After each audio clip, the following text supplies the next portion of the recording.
పడదాం. వాళ్ళు ఒక శరణం పడదాం. ప్రార్థన వినేడి పావనుడా, ప్రార్థన మాకు నేర్పుమయ్యా. ప్రార్థన వినేడి పావనుడా, ప్రార్థన మాకు నేర్పుమయ్యా. శ్రేష్టమైన భావము గూర్చి శిష్య బృందముకు నేర్పితివి. శ్రేష్టమైన భావము గూర్చి శిష్య బృందముకు నేర్పితివి. పరముడ నిన్ను ప్రణుతించెదముగ పరలోక ప్రార్థన నేర్పుమయా. పరముడ నిన్ను ప్రణుతించెద ప్రియముగ పరలోక ప్రార్థన నేర్పుమయా. ప్రార్థన వినేడి పావనుడా, ప్రార్థన మాకు నేర్పుమయా. ప్రార్థన వినేడి ప్రార్థన మాకు నేర్పుమయా. ఈ రాత్రి వాక్యం కొరకు చిన్న ప్రార్థన చేసుకుని మనము లేఖన భాగంలోనికి వాక్య పాలనకు వెళ్తామండి. తల్లు ఉంచినట్లయితే వాక్యం కొరకు చిన్న ప్రార్థన చేద్దాం. ప్రేమల తండ్రి, కృపగల దేవంద్రములైనా గతించిన వారాలన్నీ కాపాడి భద్రపరిచారు, క్షేమమునిచ్చారు తండ్రి. జనవరి మాసము తండ్రినైనా ఇదిగో ప్రభు, నేను 25వ తారీఖులో ప్రభు 2025వ సంవత్సరం మీ సన్నిధానంలో మేము గడిపే భాగ్యం ఇచ్చారు తండ్రి.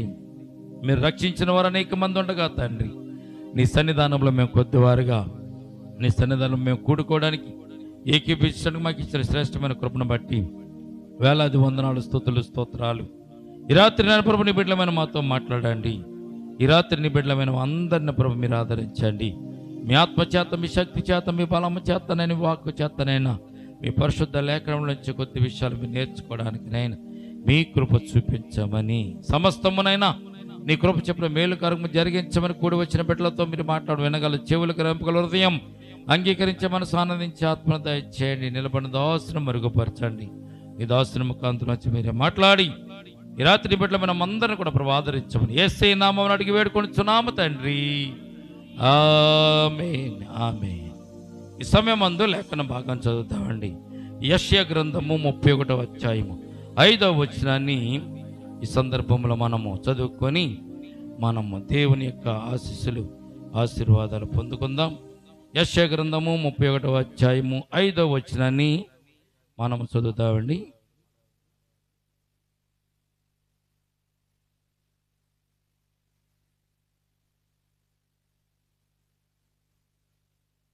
పక్షులు ఎగురుచు తమ పిల్లలను కాపాడునట్లు సైన్యములకు అధిపతికి యెహోవా యెరూషలేమును కాపాడును, దాన్ని కాపాడుచు విడిపించుచు నుండును, దానికి హాని చేయక తప్పించుచూ ఉండును. దేవునికి స్తోత్రం కలుగునగాక.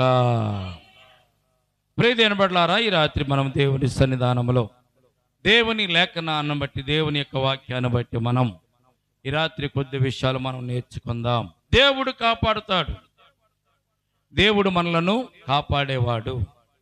దేవుని కాపుదల లేకపోతే ఈ రోజున దేవుని సన్నిధానం మనం ఉండేవారము కాము అనే సత్యాన్ని మొట్టమొదటిగా మనం జ్ఞాపకం చేసుకోవాలి. ప్రియమైన బిడ్డలారా, దేవుని కాపుదల చాలా శ్రేష్టంగా ఉంటుంది. దేవుని కాపుదల ఆశ్చర్యంగా కూడా మనకు ఉంటుందనే సత్యాన్ని మొట్టమొదటిగా మనము జ్ఞాపకం చేసుకోవాలి. ఈ రాత్రి దేవుడు మన జీవితాల్లో, మన బ్రతుకుల్లో 2024 సంవత్సరం వరకు కూడా కాపాడి 2025 సంవత్సరాన్ని మనకు దయా కిరీటంగా ఆయన మనకు దయచేసి ఉంచారు కనుక ఆయనను స్తుతించేవారుగా, ఆయన గణపరిచేవారుగా ఈ లోకంలో మనం జీవించాలని దేవుని యొక్క కోరిక.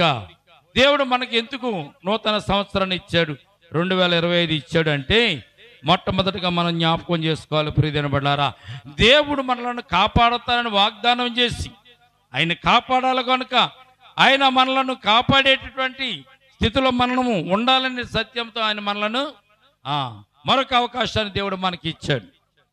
ఈ లోకంలో చాలామంది 2025 సంవత్సరం చూడని వారు ఉన్నారు.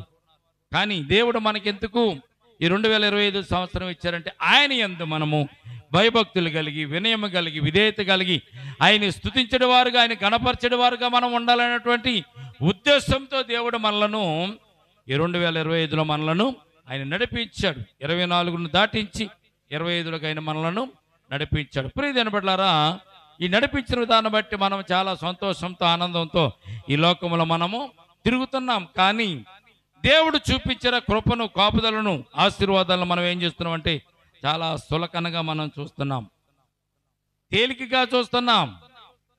మనకున్నటువంటి ఆయుష్కాలము ఉంది కనుక మనం బ్రతకామని, మన మీద దేవుని కృప ఉందన్న సత్యాన్ని మనం విడిచిపెట్టేసి ఈ లోకంలో మనం దేవుని బిడ్డలుగా ఉంటున్నాం అన్నటువంటి విషయాన్ని కూడా మనం గుర్తుకు తెచ్చుకోకుండా మన పనిపాట్లలో పడిపోయి, మన కుటుంబ వ్యవహారంలో పడిపోయి, ఈ లోకంలో ఉన్నటువంటి సంగతుల గురించి, లోకంలో ఉన్నటువంటి విషయాల గురించి మనం పరుగులెడుతూ ఉన్నాం. ప్రియజనులారా, గమనించండి, దేవుడు నిన్ను ఎందుకు ఆయన ఈ 2025 సంవత్సరం నీకు ఇచ్చాడంటే ఆయన స్తుతించాలి, ఆయన గణపరచాలి.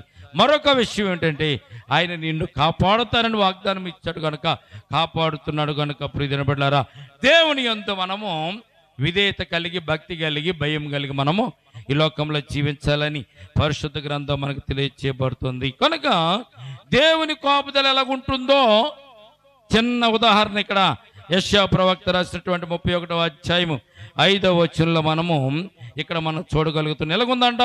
పక్షులు ఎగురుచు తమ పిల్లలను కాపాడునట్లు. దేవుడు ఎలా కాపాడుతాడంటే మనలను, పక్షులు తమ పిల్లలను ఎలాగైతే కాపాడుతున్నాయో నిన్ను నన్ను కూడా దేవుడు అట్టి రీతిగానే కాపాడుతున్నాడు అని బైబిల్ గ్రంథం మనకి తెలియచేయబడుతుంది. దేవునికి స్తోత్రం కలుగును గాక. పక్షులు ఎలా కాపాడుతాయంట? పక్షులు తమ పిల్లలకు మేత వేసి, అవి చిన్న పిల్లలుగా ఉండగా, ఎగరలేని పరిస్థితిలో ఉండగా వాటికి ఆహారం వేసి, వాటికి మేత వేసి, ఒకవేళ మన శత్రువులు ఎవరైనా వచ్చి, వేరే పక్షులు వచ్చి తన పిల్లలను తినివేయకుండా, తన పిల్లలను చంపకుండా ఈ పెద్ద పక్షి ఏం చేస్తుందంట? తల్లి పక్షి ఆ పిల్లల మీద తిరుగుతూ కావలి కోస్తూ ఉందంట. దేవునికి స్తోత్రం కలుగును గాక. దేవుని కాపుదల కూడా అలాగే ఉందంట. మన బిడ్డలమైనటువంటి మన ఎడల, మన ఉద్యోగం విషయంలో, వ్యాపార విషయంలో, మన పని విషయంలో, మన ప్రయాణాల విషయంలో మనం అటు రీతిగా తిరుగుతున్న సందర్భంలో సాతాను మనలను పట్టుకుని, సాతాను మనలను వెరపించాడు. ఆ కంబంధ ఆస్తములలో మనల్ని తీసుకుని వెళ్ళిపోకుండా, మనము వాడి చేతిలో నాశనం అవ్వకుండా, మనం వాడి చేతుల్లో పడి నరకానికి వెళ్లకుండా దేవుడు కూడా పక్షి తన పిల్లలను కాపాడినట్లుగా దేవుడు మనల్ని కూడా కాపాడుతున్నాడు సత్యాన్ని పరిశుద్ధ గ్రంథం మనకు తెలియజేయబడుతుంది. దేవునికి స్తోత్రం కలుగును గాక.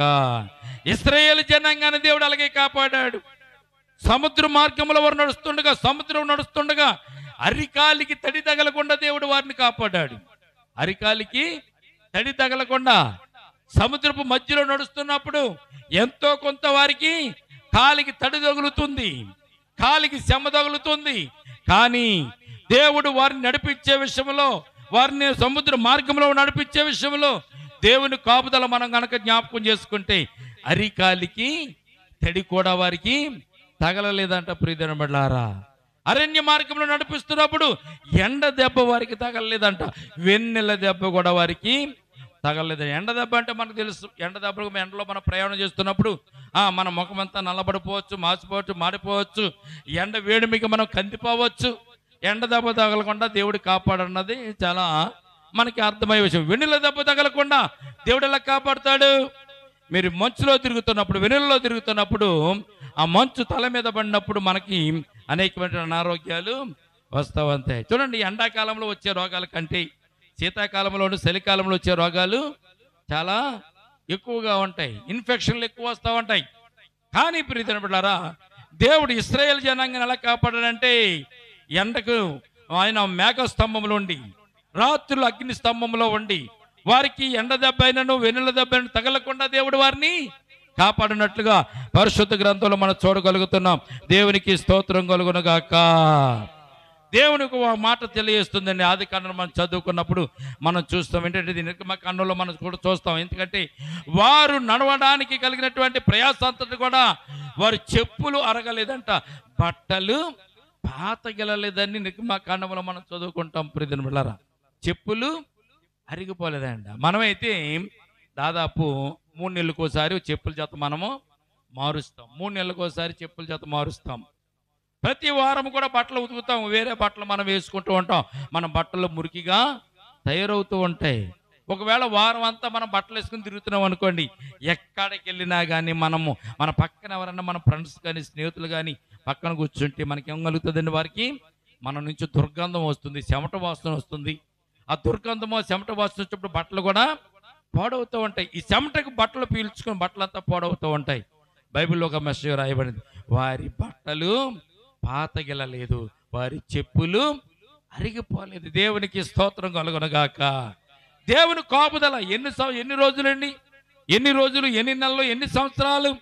40 సంవత్సరాల వారు అరణ్యంలో ప్రయాణం చేసినా కానీ వారి బట్టలు పాతగిలలేదంటే, మన జీవితంలో మనం చూసినట్లయితే ఈ సంవత్సరం వాడిన బట్టలు వచ్చే సంవత్సరానికి పాత పడిపోతూ ఉంటాయి, చిరిగిపోతూ ఉంటాయి, మార్చిపోతూ ఉంటాయి. అక్కడక్కడ రంగులు కూడా వెలిసిపోతూ ఉంటాయి. కానీ ఇశ్రాయేలు జనాంగాన్ని దేవుడు కాపాడినటువంటి కాపుదల మనం జ్ఞాపకం చేసుకుంటే, ఐగుప్తులోంచి వారు విడిపింపబడి పాలు తేళ్లు ప్రవహించే దేశానికి వారు వెళ్ళేంత వరకు కూడా ఈ 40 సంవత్సరాల కాలం అంతట్లో కూడా వారి బట్టలు అసలు కనీసం మార్చిపోలేదంటండి, రంగు వెలవలేదంట. అది దేవుని యొక్క కాపుదల. దేవునికి స్తోత్రం కలుగునుగాక. ఈ రోజున దేవుడు ప్రేమించి మనల్ని కాపాడుతున్నాడు. సాతాను కూడా మనల్ని ప్రేమిస్తున్నాడండి.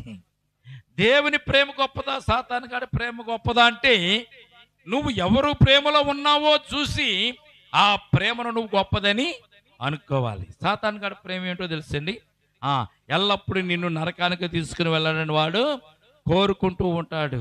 దేవుని ప్రేమ ఎల్లప్పుడూ నువ్వు ఉన్నత స్థానంలో ఉండాలని, ఉన్నత స్థితిలో ఉండాలని, పరలోక రాజ్యంలో ఉండాలని దేవుని ప్రేమ కోరుకుంటూ ఉంటుంది. మనము ఏ ప్రేమలో మనం ఉండాలో మనం కోరుకుంటే, చాలా మంది లోకంలో దేవుని ప్రేమ కంటే సాతాను గాడి ప్రేమను ఎక్కువగా అభిమానించి కోరుకుని వాడితో తిరుగుతూ ఈ లోకంలో అనేక మంది నశించిపోతున్నారని సత్యాన్ని పరిశుద్ధ గ్రంథం మనకు తెలియచేయబడుతుంది. గమనించండి, ఎవరి ప్రేమలో మనం ఉంటున్నాం, ఎవరి ఆధీనంలో మనం ఉంటున్నాం, ఎవరితో మనం పొందుకలిగి ఉన్నాం, ఎవరితో మనము ఈ లోకంలో నడవడానికి, జీవించడానికి ఇష్టపడుతున్నాం అంటే, చాలా మంది చెప్తారు 100% దేవునితో నడవడానికి, దేవునితో సహవాసం చేయడానికి ఇష్టపడడం లేదండి. లోకంలో తిరగడానికి, లోకంలో సంచరించడానికి, సాతానుగాడి యొక్క అదుపాజ్ఞలో నడవడానికి ఎక్కువగా ఇష్టపడుతుంటారు. కారణం ఏంటో తెలుస్తుంది మీకు? దేవునితో ఉంటే కొన్ని మనము మానేయాలి. సినిమాకి వెళ్ళకూడదు, సిగరెట్లు తాగకూడదు, మందు తాగకూడదు, గుట్కా తినకూడదు, ఎవరిని బూతులు ఆడకూడదు, ఎవరి మీద మనం నిందలు వేయకూడదు, ఎవరిని మనము చూసి ఎగతాళి చేయకూడదు. మనం నీతిగా ఉండాలి, నీతిమత్తమైన జీవితాన్ని మనం జీవించాలి, మనం పరిశుద్ధంగా ఉండాలి, పరిశుద్ధమైన జీవితాన్ని మనము జీవించాలి. దేవునితో ఉంటే. సాతాను గాడితో ఉంటే ఏం అవసరం లేదండి. నువ్వు ఎంత తాగినా వద్దండి, ఇంకా తాగమంటాడు. ఎంత తప్పులు చేసినా చేయమంటాడు, వద్దండపాడు. కారణం అంటే తెలుసండి, నువ్వు పాపం చేసి, తప్పులు చేసి, పొరపాటు చేసి నువ్వేం చేయాలి? పరలోక రాజ్యానికి అనర్హుడుగా నువ్వు తయారైపోయి నరకానికి అర్హుడుగా నీవు ఉండాలనే కోరిక సాతానుగాడిది. అందుకే దేవుని ప్రేమ గొప్పది, సాతానుగాడు ప్రేమ ఈ లోకంలో నరకానికి తీసుకురాడు. ఇద్దరు 2 ప్రేమలు ఉన్నాయి. మంచి ప్రేమ ఉంది, చెడ్డ ప్రేమ ఉంది. మన జీవితంలో మంచి ప్రేమ ఏదో తెలుసుకుని మనం దానిని పాటించాలి. దాని ఎడల మనము విశ్వాసం, నమ్మిక కలిగి ముందుకెళ్ళాలి. కనుక ప్రియమైన బిడ్డలారా, ఈ రాత్రి దేవుడు మనలను కాపాడుతానని ఆయన వాగ్దానం ఇస్తున్నాడు. కనుక మనం ఒక విషయాన్ని మనము ఈ రాత్రి కాల సమయం ముందు జ్ఞాపకం చేసుకోవాలి. దేవుడు దేనిని కాపాడుతాడు? మన శరీరాన్ని కాపాడుతాడా? మన ఆత్మను కాపాడుతాడా? మన ప్రాణాన్ని కాపాడుతాడు. దేవుడు మన దేనిని కాపాడుతాడు చెప్పండి? దేవుడికి ఏది అత్యంత ఇష్టమైనది ఏమిటి? మనకి దేవుడు మనలను కాపాడేది దేని గురించి కాపాడుతాడు? ప్రాణాన్ని కాపాడుతాడా? శరీరాన్ని కాపాడుతాడా? లేకపోతే ఆత్మను దేవుడు కాపాడుతాడా? ప్రియమైన బిడ్డలారా, దేవుడు మనలో ఉన్నటువంటి కాపాడేటువంటి దేనిని దేవుడు కాపాడుతాడు, ఏ విషయంలో దేవుడు మనల్ని కాపాడుతాడో ఈ రాత్రికాల సమయంలో మనం జ్ఞాపకం చేసుకుందాం. మొదటి దశలోని రాసిన పత్రిక 5వ అధ్యాయము 23వ వచనంలో పరిశుద్ధ గ్రంథం ఒక మాట మనకు తెలియచేయబడుతుందండి. మొదటి దశలోనికి రాసిన పత్రిక 5వ అధ్యాయము 23వ వచనం మనం చదివినట్లయితే 5:23 చదవండి. మొదటి దశలోని రాసిన పత్రిక 5వ అధ్యాయము 23వ వచనం మనం చూస్తే, సమాధానకర్తయగు దేవుడే మిమ్మును సంపూర్ణంగా పరిశుద్ధపరచును గాక, మీ ఆత్మయు జీవమును శరీరమును ప్రభువైన యేసుక్రీస్తు రాకడ యందు నిందారహితముగాను సంపూర్ణముగాను ఉండునట్లు కాపాడుబడునుగాక. దేవునికి స్తోత్రం కలుగునుగాక. దేవుడు దేని కాపాడతాడండి. అనారోగ్యం వచ్చే శరీరాన్ని కాపాడతాడు, ప్రాణాపాయ స్థితిలో ప్రాణాన్ని కాపాడతాడు. అటు రీతిగానే ఆత్మ దేని స్థితిలో ఉన్నప్పుడు, ఆత్మ నశించిపోతున్నప్పుడు ఆత్మను కూడా దేవుడు కాపాడుతూ ఉంటాడు. చూడండి, షడ్రక్ మేషక్ అబేద్నెగోలను ఎక్కడి నుంచి దేవుడు కాపాడాడు? వారి ప్రాణము అగ్నిలో కాలిపోకుండా దేవుడు వారిని ప్రాణాన్ని కాపాడాడు కనుక మనం జ్ఞాపకం చేసుకోవాలి. ప్రియమైన బిడ్డలారా, యోబు జీవితంలో దేవుడు ఏం కాపాడాడు? యోబుకున్నటువంటి శరీరపు రోగాన్ని దేవుడు శరీరపు రోగాన్ని నుంచి విడుదల కలిగించి యోబును దేవుడు కాపాడినట్టుగా మనం చూస్తున్నాము. మన ఆత్మను కూడా దేవుడు కాపాడుతాడు. నరకములోనికి వెళ్లకుండా, నరకము నుంచి తప్పింపబడినట్లుగా మన ప్రాణ ఆత్మ దేహాలను దేవుడు కాపాడువాడుగా ఉన్నాడని ఈ పరిశుద్ధ గ్రంథం మనకి తెలియజేయబడుతుంది. దేవునికి స్తోత్రం కలుగునుగాక. అయితే ఆయన ఎందుకు ఈ ప్రాణాత్మ దేహాలను దేవుడు కాపాడుతున్నాడు? నీ మంచి భక్తురాలు అని, మంచి పాటగారు అని, మంచి వాక్యాన్ని చదువుతావని, దేవుని యందు నీతిగా భక్తిగా జీవిస్తున్నావని దేవుడు నిన్ను కాపాడుతున్నాడా? దేవుడు మనల్ని ఎలా కాపాడుతున్నాడు? ఎందుకు కాపాడుతున్నాడు అంటే, ప్రియమైన బిడ్డలారా, నువ్వు ఇచ్చే కానుకలను బట్టి కానీ, ఉపవాస ప్రార్థనలను బట్టి కానీ, దేవుని మందిరానికి రాబట్టి కానీ, మందిరంలో వచ్చి నువ్వు దేవుని స్తుతించడం బట్టి కానీ కాకుండా దేవుడు కాపాడేటువంటి ఒక విధానం పరిశుద్ధ గ్రంథంలో ఉంది. ఆ అధ్యాయంలోనే చూడండి, 24వ వచనం మనం చదువుతామండి.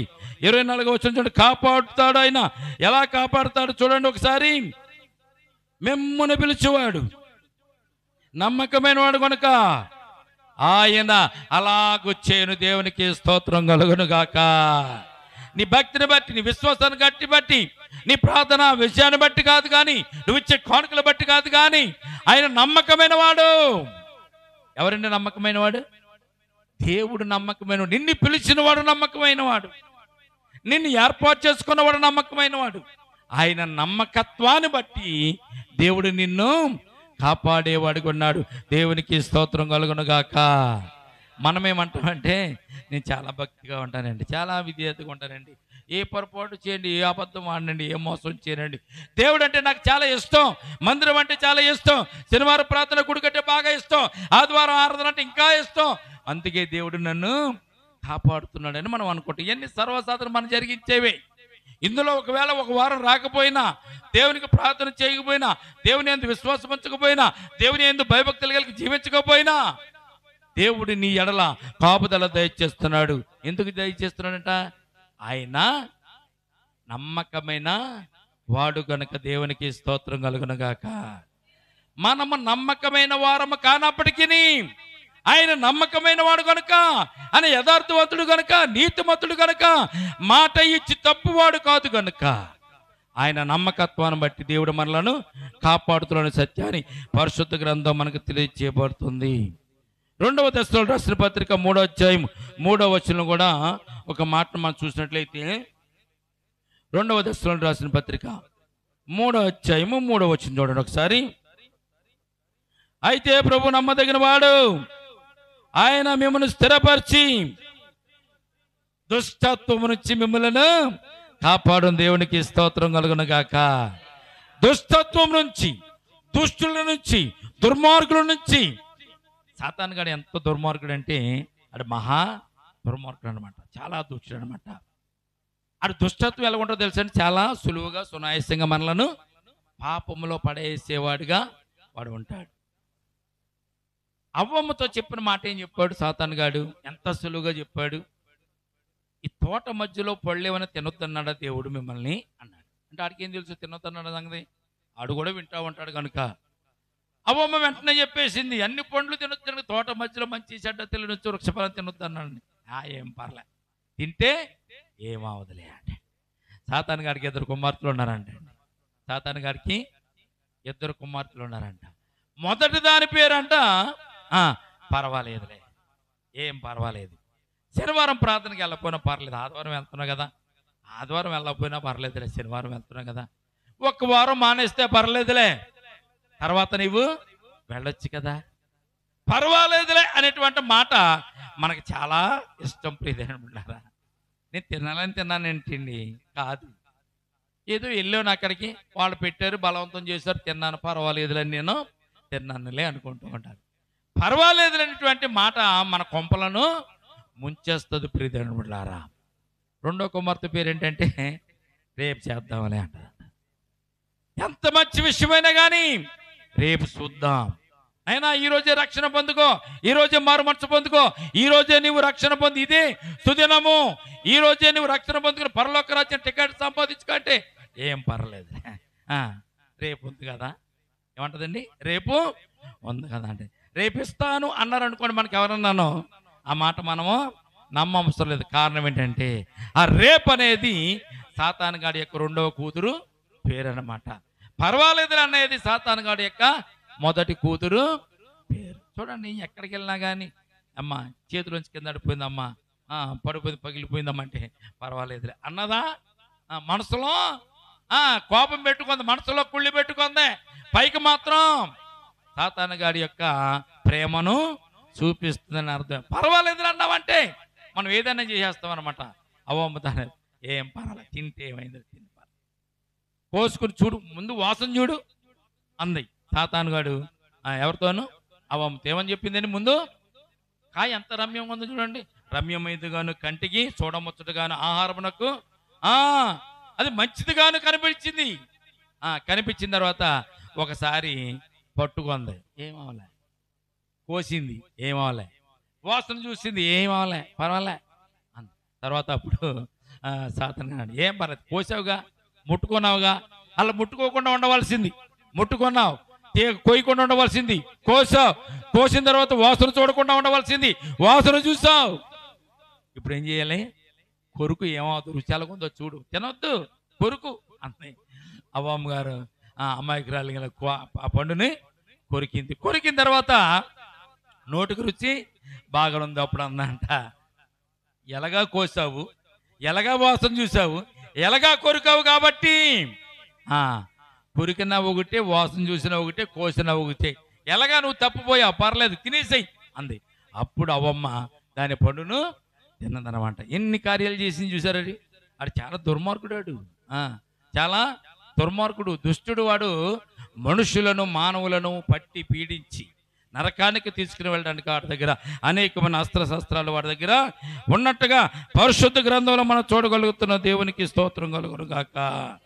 ప్రభువునందు నమ్మకం కలిగిన వాడుగా, కాపాడబడేవాడుగా నీవు సూపర్ అని దేవుడు నిన్ను కాపాడడం లేదు. ఎందుకు కాపాడుతున్నాడు నిన్ను దేవుడు? ఆయన నమ్మకమైన వాడు గనుక ఆయన నిన్ను కాపాడుతున్న సత్యాన్ని పరిశుద్ధ గ్రంథంలో మనం మొట్టమొదటిగా దానిని జ్ఞాపకం చేసుకోవాలి. ప్రియమైన బిడ్డలారా, అందుకే 3వ వచనం తెలియజేస్తున్న, దుష్టుడు నుంచి నిన్ను ఆయన, దుష్టత్వం నుంచి ఆయన నిన్ను కాపాడును, ఆయన మిమ్ములను స్థిరపరచును. దేవునికి స్తోత్రం కలుగును గాక.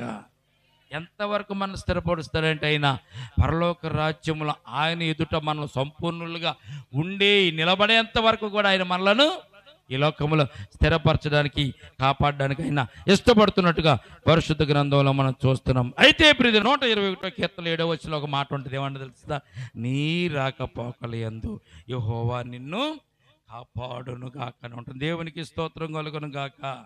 నీ రాకపోకల యందు దేవుడు నిన్ను యెహోవా నీకు యేసయ్య నిన్ను కాపాడునుగా కానీ పరిశుద్ధ గ్రంథంలో ఈ మాట రాయబడి ఉంది. కనుక మనము ఒక విషయాన్ని మనం జ్ఞాపకం చేసుకుందామండి.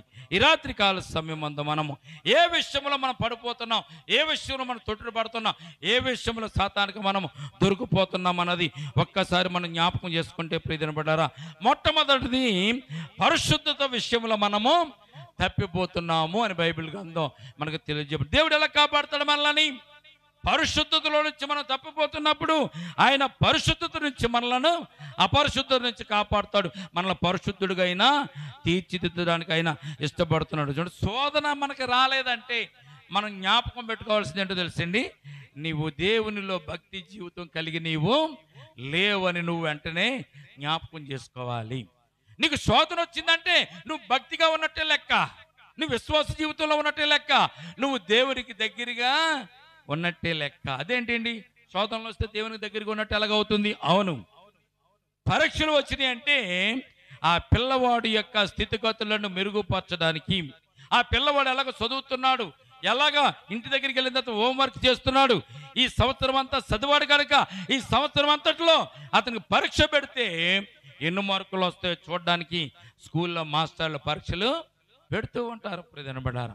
ఒకవేళ పరీక్ష పెట్టలేదు అనుకోండి, అందరికంటే ఈడే గొప్పవాడు. పరీక్ష పెడితే చదివేవాళ్ళు ఎవరో చదువుని వాళ్ళు ఎవరో మనకు తెలిసిపోతుంది. కనుక ప్రజనబడారా, పరిశుద్ధత విషయంలో నీకు శోధన వస్తుంది అంటే నువ్వు దేవునితో దగ్గరగా ఉన్నట్టే లెక్క.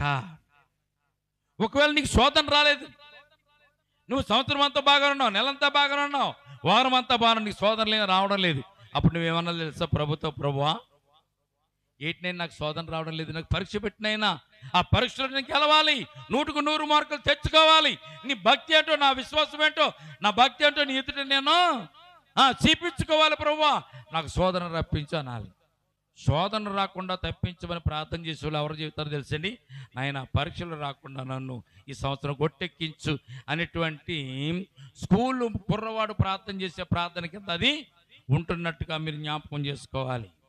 ఈ రాత్రి నీకు శోధన వస్తే దేవుడు నిన్ను చూస్తున్నాడని అర్థం, శోధనలో పడకుండా నిన్ను కాపాడుతున్నాడు అని అర్థం. ప్రియమైన దేవునికి స్తోత్రం కలుగును గాక. ఒకవేళ మీరు జాగ్రత్తగా గమనించండి, బంగారం గురించి మనకు తెలుసు. బంగారము గనిలో నుంచి తీసిన తర్వాత బంగారము కేజీ రేటు చాలా తక్కువ ఉంటుంది. బంగారపు గనులోంచి తీస్తే బంగారపు రేటు ఎంత ఉంటుంది? చాలా ముడిసరుకు అంటారు, తక్కువ ఉంటుంది. కానీ దానిని కాల్చి దానిని పుటము వేస్తే, పుటము వేసిన తర్వాత దాని రంగు మారుతుంది, దాని అందం మారుతుంది, దానికి ఉన్న కళ బయటపడుతుంది. కళ బయటపడిన తర్వాత పుటము వేసి కాల్చిన తర్వాత కొలుములోంచి తీసిన తర్వాత ఆ బంగారము చాలా విలువ కలిగినదిగా ఉంటుంది. దేవునికి స్తోత్రం కలుగునుగాక. నువ్వు శోధనలోకి ప్రవేశించి దేవుని చేత నువ్వు దాన్ని జయిస్తే నీలో భక్తి ఇంకా మెరుగుపడుతూ ఉండదు. శోధన వచ్చినప్పుడు కదా మనం ప్రార్థన చేసేది. సంతోషంగా ఉన్నప్పుడు ప్రార్థన చేస్తావా? అన్ని సౌకర్యాలు ఉంటే మనం ప్రార్థన చేస్తామా? చేయం కదా. దేవునికి దగ్గరగా రావడానికి దేవుడు శోధనను అనుమతిస్తూ ఉంటాడు. ప్రియదినబడ్డారా, ఆ శోధన మనకు వచ్చిందంటే దేవుడు మనలను పరీక్ష చేస్తున్నాడు అనేటువంటి అర్థాన్ని మనం జ్ఞాపకం చేసుకోవాలి. అందుకే బంగారపు గొనలోనే తీసిన తర్వాత దానికి విలువ ఏమన్నదో, పుటం వేసిన తర్వాత అగ్నిలో వేసిన తర్వాత దానికి విలువ వస్తున్న సత్యాన్ని పరిశుద్ధ గ్రంథంలో మనం చూస్తాం. ఒక భక్తుడు ప్రార్థన చేస్తూ ఉండేవంట. ఏం ప్రార్థన చేస్తాడంటే, ప్రభువా నా ప్రాణమును వెన్నపోస్తుల నుంచి వెంట్రుక తీసినట్టుగా నా ప్రాణమును తీసుకోనైనని ప్రార్థన చేసేవాడంట. అన్ని ప్రార్థనలు అయిపోయిన ఆఖరి ప్రార్థన చేసేవాడంట. అన్ని చేసేవాడు. కుటుంబం కోసం ప్రార్థన చేసేవాడు, సంఘాల కోసం ప్రార్థన చేసేవాడు, అందరి కోసం ప్రార్థన చేసిన తర్వాత ఆఖరిగా మాత్రం ఈ మాట అనేవాడంట, నా ప్రాణమును వెన్నపోస్తుల్లో వెంట్రుక తీస్తున్నట్టుగా. వెన్నపోస్తుల నుంచి వెంట్రుక తీయడం పెద్ద కష్టమా? మనకి కాదు కదా. వెన్నపోస్తులో వెంట్రుక పడింది అనుకుని తీయడం ఎంత సులువు. వెన్నపోస్తుల నుంచి వెంట్రుక తీస్తున్నట్టుగా నా ప్రాణమును తీసుకోలేనంటే నా ప్రాణానికి కష్టం లేకుండా నన్ను ఈ లోకం నుంచి తీసుకుని వెళ్ళు నాయనా అని అక్కడ ఆయన ప్రార్థన చేస్తున్నట్టుగా పరిశుద్ధ గ్రంథంలో మనం చూస్తున్నామంటే పరిశుద్ధత విషయంలో దేవుని సన్నిధానంలో అటువంటి తీర్పు మనం పొందుకోవాలి. అటువంటి యథార్థమైన జీవితాన్ని జీవించాలి. పరిశుద్ధత విషయంలో మనం చాలా నిష్ఠగా ఉండాలని పరలోకపు తండ్రి మనకు తెలియజేస్తున్న మొట్టమొదటిది పరిశుద్ధ విషయంలో మనకు శోధన వచ్చిందంటే మనం దేవుని పెట్టమని జ్ఞాపకం చేయాలి. రెండవది మరి విశ్వాస విషయంలో కూడా మనకి శోధన వస్తుంది. విశ్వాస విషయం అంటే అర్థం ఏంటో తెలిసింది. విశ్వాసం ఏదో మనం కోరుకున్న, ఏదో కావాలని కోరుకున్న ప్రార్థన చేస్తున్నాం. ప్రార్థన చేస్తున్నప్పుడు అది మనకి దొరకడం లేదు, అది మనకి దక్కడం లేదు. దక్కడం లేనప్పుడు మనం విశ్వాసం ఏం చేస్తామంటే కోల్పోతూ ఉంటాం. విశ్వాసాన్ని కోల్పోతూ ఉంటాం. ఎలాగా? దానియేలు దేవునికి మహాభక్తిపరుడుగా ఉండేవాడు. ఉదయం మధ్యాహ్నం 3 ప్రార్థన చేసేవాడు. కానీ దానియేలు మీద ఒక నింద మోపారు. దానియేలును సింహపు బోనులో వేసేయాలని ఆలోచన చేశారు. ఆలోచన చేసినప్పుడు దానియేలు ఏమనుకోవాలి మామూలుగా? అదేంటి ప్రభా, అందరూ ఒకరోజు ప్రార్థన చేస్తారు, ఒక పూట ప్రార్థన చేస్తున్నాను, 3 ప్రార్థన చేస్తున్నాను, నా భక్తి ఇంతేనా, నా విశ్వాసం ఇంతేనా? ఈ రోజున నేను సింహాల బోన్లోకి వెళ్ళిపోతున్నానా? నేను చేసిన ప్రార్థన అంటే కూడా వృధాయే, నేను దేవుని నమ్మడం కూడా వేస్ట్ అనుకున్నాను. దానియేలుకు విశ్వాసము ఉన్నట్టు కాదు, అవిశ్వాసం ఉన్నట్టే. ఈ రోజున మన జీవితాలలో కష్టాలు వచ్చినప్పుడు, ఇబ్బందులు వస్తున్నప్పుడు, ఇరుకులు వస్తున్నప్పుడు, నేను ఎన్ని సంవత్సరాలు బట్టి నీతో ఉంటున్నాను, ఎన్ని సంవత్సరాలు బట్టి నీతో గడుపుతున్నాను, ఎన్ని ఆదివారాలు నీ సన్నిధానంలో ఉన్నాను, ఎంత కానుకలు ఇచ్చాను, ఎంత భక్తి కొంటాను, ఉపవాస దినాలు సాధించుకుంటున్నాను కదా, నాకు ఈ శోధనలు ఏంటంటే మనం ఒకవేళ అవిశ్వాసాన్ని కనుక చూపించినట్లయితే అవిశ్వాసంలో మనం పడిపోయినట్లే. కానీ విశ్వాస విషయంలో కూడా మనము తప్పిపోతూ ఉంటాం. తప్పిపోకుండా దేవుడు మనలను కాపాడుతాడనే విషయాన్ని పరిశుద్ధ గ్రంథం మనకి తెలియజేయబడుతుంది. ప్రియమైన బిడ్డలారా, అందుకే దేవుడు ఒక మాట తెలియజేస్తున్నాడు. ఆ మాట మీకు తెలియజేస్తే మేము ప్రార్థన చేస్తారు. లోకా రాసిన సువార్త 22వ అధ్యాయము 31వ వచనం మనం చూద్దాం ఒకసారి. లోకా రాసిన సువార్త 22వ అధ్యాయం 31వ వచనం. యేసు ప్రభువు స్వయంగా చెప్తున్నారు పేతురు గురించి. యేసు ప్రభువు చెప్తున్న మాట మనం జ్ఞాపకం చేసుకుందాం. చదవండి ఒకసారి. సీమోను,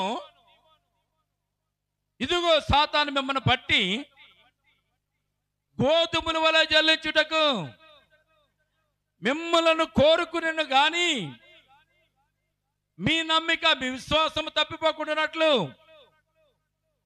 నేను నీ కొరకు తండ్రిని వేడుకొంటినంటున్నాడు. దేవునికి స్తోత్రం కలుగును గాక. ఎవరు జల్లించడానికి కోరుకున్నానండి?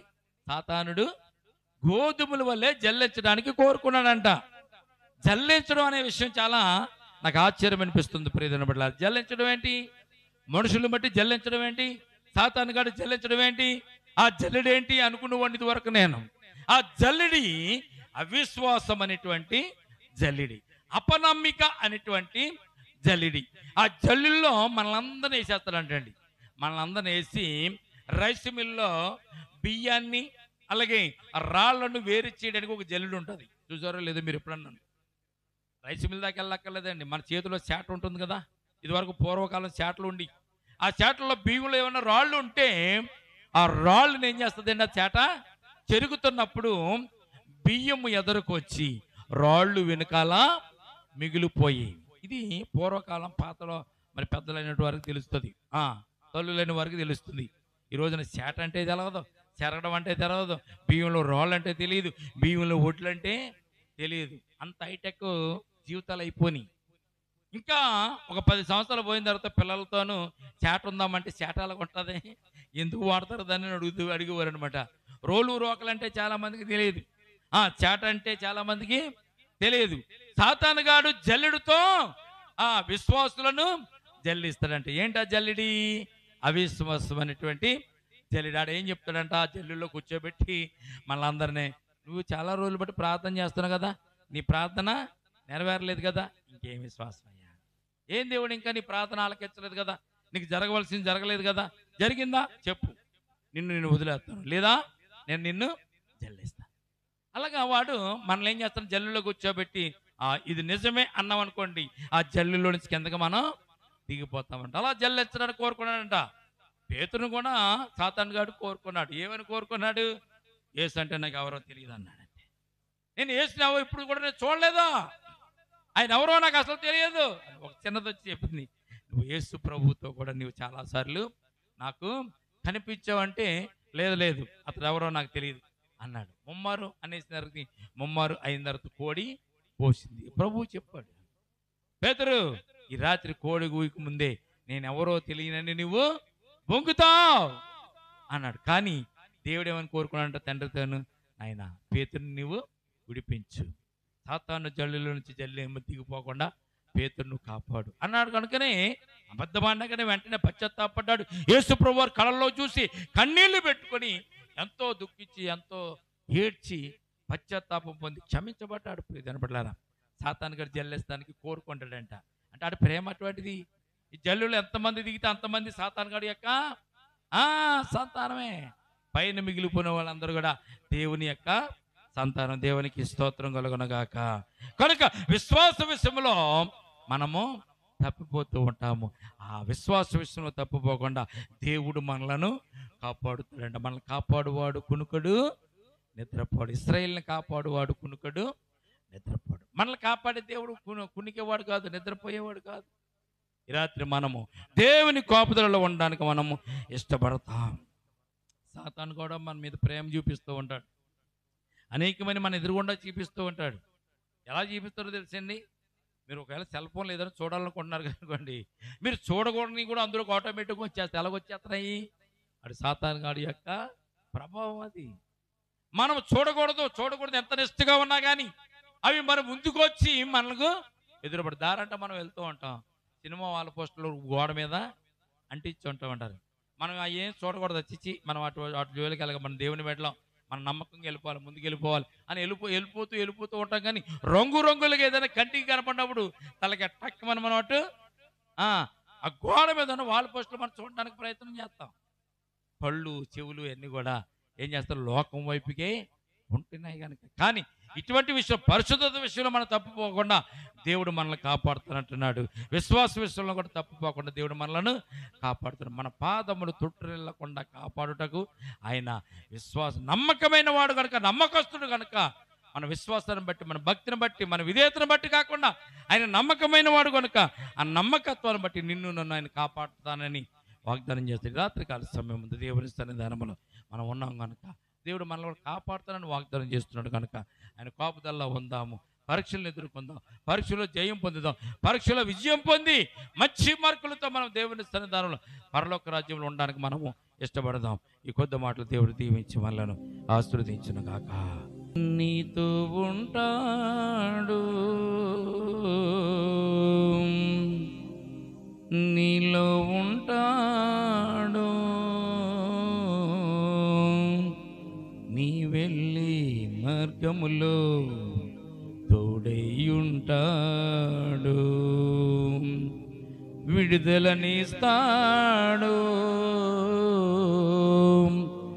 రక్షణనిస్తాడు, పాపము నుండి విడిపించి తన రాజ్యమునిస్తాడు. నమ్ముట నీ వలనైతే సమస్తము సాధ్యమే, నమ్ముట నీ వలనైతే సమస్తము సాధ్యమే, నమ్మిన వారిది యేసయ్య రాజ్యమే, నమ్మిన వారికి యేసయ్య రాజ్యమే. ప్రేమల తండ్రి, కృపల దేవందమునైన ఈ రాత్రికాల సమయం నీ బిడ్డలమైన మాతో మీరు మాట్లాడినందుకు స్తోత్రాలు. కాపాడుతానని వాగ్దానం ఇచ్చిన దేవుడు తండ్రి, మా భక్తి వలన, మా విశ్వాసం వలన, మా నమ్మిక వలన, మేము చేస్తున్నటువంటి ఉపవాసపు ప్రార్థన వలన కాదు కానీ తండ్రి, నమ్మకమైన వాడువు కనుకనైనా నీ బిడ్డలమైన మమ్మల్ని కాపాడి భద్రపరుస్తారని వాగ్దానం ఇస్తున్నందుకే స్తోత్రాలు తండ్రి. కూడి వచ్చిన సంఘాన్ని, సంఘ బిడ్డల మీద జ్ఞాపకం చేసుకోండి. ఈ రాత్రి ఎవరైతే నీ వాక్యం విన్నారో ప్రభా, విన్నటువంటి వారి జీవితంలో ప్రభు మీ కాపుదల దయచేయండి. సాతాను వారిని జల్లించకుండా ప్రభా, నీవే వారి కొరకు నన్ను తండ్రిని వేడుకుని ప్రభువా, వారిని ప్రభు నన్ను మీరు ఆదరించమని, కాపాడమని ఈ రాత్రి మేము ప్రార్థిస్తున్నాం. దుష్టత్వం నుంచి, దుర్మార్గం నుంచి, నైనా శ్రమల నుంచి, శోధనల నుంచి, ఇరుకుల నుంచి, ఇబ్బందుల నుంచి కాపాడి నీ మహిమలో ప్రభు నీ బిడ్డలు ప్రవేశించేంత వరకునైనా మీ కాపుదల నీ బిడ్డలకు దయచేయండి తండ్రి. కంటికి రెప్పలాగా కాపాడుతానని సెలవిచ్చిన దేవుడు, నీ రాకబాకలు ఎందుకు కాపాడుతానని సెలవిచ్చిన దేవుడు, నిన్ను కాపాడువాడు కునుకడు నిద్రపోడని వాగ్దానం ఇచ్చిన తండ్రి, ఈ రాత్రి నీ బిడ్డల మీద మమ్మల్ని అందరూ కూడా ప్రభు కాపాడి భద్రపరచండి. ఎవరైతే ఈ రాత్రి ప్రభు నీ వాక్యం చేతనని ఆదరింపబడ్డారు, ఎవరైతే ఈ రాత్రి ప్రభునైనా నీ వాక్యం వింటూనని ప్రభు నీ ప్రార్థనలో పాలకొంపులు పొంది ఉన్నారు తండ్రి, వారందరూ కూడా కాపాడండి. వారి కుటుంబాలను కాపాడండి, వారి బిడ్డలను కాపాడాలని, వారికి ఉన్న సమస్తం చుట్టూ మీకు కంచి వేసి కాపుదల దయచేయండి నాయనా. వారి జీవితంలో వారు ఏదైతే కోల్పోయారో, కోల్పోనివన్నీ వారికి తిరిగి మరలా వచ్చినట్లుగా నీ కృప చూపించండి తండ్రి. మీ ఆశీర్వాదాలు దేవుళ్ళ వర్షం వారి కుటుంబాల్లోనూ వారి గృహాల్లోనూ మీరు దయచేయండి తండ్రి. అయినా ఉద్యోగం లేని వారికి ఉద్యోగం, వ్యాపారం లేని వారికి వ్యాపారం, చేతి పని లేని వారికి చేతి పని, వివాహం కావాల్సిన బిడ్డల వరకు ప్రార్థిస్తున్న వివాహం జరగడానికి కృప చూపించండి. ఈ సమయం ముందు ఎవరైతే నీ వాక్యం వింటున్నారో, నీ వాక్యాన్ని చూస్తున్నారో ప్రభువైనా వారందరూ కూడా జ్ఞాపకం చేసుకుని దీవించండి తండ్రి. ఈ రాత్రి నేను నీ బిడ్డల మీద మీరు మాకు ఇచ్చిన వాగ్దానాన్ని ప్రభునైనా ఈ సమయం ముందు నీ ప్రార్థనలో పాలు పంపులు పొందిన ప్రతి ఒక్కరికి దయచేయండి. వారిని కూడా కాపాడి భద్రపరిచి నడిపించండి నైనా. పరిశుద్ధత విషయంలో వారిని కాపాడండి, విశ్వాస జీవితంలో వారిని కాపాడండి నైనా. నీ యందు భయభక్తులు కలిగిన జీవితంలో కూడా వారిని కాపాడి ఆశీర్వదించమని ఈ రాత్రి మేము ప్రార్థిస్తున్నాం తండ్రి. కూడి వచ్చిన సంఘాన్ని, సంఘ బిడ్డలు బట్టి స్తోత్రాలు తండ్రి. రానటువంటి వారిని బట్టి కూడా ప్రార్థిస్తున్నాం. ఎందుకైతే రాలేకపోయారు, ఏ కారణం చేత రాలేకపోయారు, వారు కూడా నేను ప్రభువా వారి జీవితంలో ప్రభు నీ యందు విశ్వాసం వచ్చి నమ్మకం వచ్చి మీతో నడవడానికి, మీతో జీవించడానికి నేను కృప చూపించండి. రేపటి దినమున మరలా మేము అందరం కూడుకుని ఇటు రీతిగా నేను స్తుతించిన గణపరిచేంత వరకు మీకు ఆపుదల మాకు దయచేయండి. నీ బిడ్డలు ఇంటికి వెళ్ళుచుండగా నీ సన్నిధాన ఆశీర్వాదంతో నింపండి. వారి గృహాలలో ప్రభునైనా మీ ఆశీస్సులు ఆశీర్వాదాలను వారి గృహం చుట్టూ మీకు కంచివేయండి, కాపుదల దయచేయండి. యోబుని కాపాడినట్లుగా ప్రభా నీ బిడ్డలు కూడా కాపాడు. యోబు ఇంటి చుట్టూ కంచి వేసిన రీతిగా నీ బిడ్డల ఇంటి చుట్టూ కంచి వేయండి ప్రభా. ఈ రాత్రి ప్రభు నీ బిడ్డలమైన మమ్మల్ని ఆదరించి మాతో మీరు మాట్లాడిన స్తోత్రాలు చెల్లించుకుంటూ నేను ప్రభా ఈ రాత్రి అంతా నేను ప్రభు నీ బిడ్డలుగా నిన్ను ధ్యానం చేసుకుంటూ, వాక్యాన్ని ధ్యానం చేసుకుంటూ రేపటి దినమున ప్రభు మీరు సిద్ధపడి ఆయుధపడి నీ సన్నిధానము రావడం కృప చూపించమని చేసిన ప్రార్థన మీ పాదజాన్ని చేర్చుకోమని యేసయ్య ఉన్నతమైన పరిశుద్ధ నామమున ప్రార్థించి మిక్కిలి వినయముతో బ్రతిమలాడి వేడుకొనుచున్నాము తండ్రి. ఆమేన్. ఆమేన్. మన తండ్రి అయిన ప్రేమయు, కుమారుడైన యేసుక్రీస్తు కృపయు, పరిశుద్ధాత్మ సహవాసం ఇప్పుడు ఎల్లప్పుడూ ప్రభొచ్చు పర్యంతము సంగమునకును మనకును సదాకాలము తోడు నీడగుండును గాక. ఆమేన్. అందరూ చెప్తాము యేసు రక్తమే జయం, ప్రభు రక్తమే జయం, యేసు నామమున సంపూర్ణ విజయం కలుగును గాక. ఆమేన్. ఆమేన్.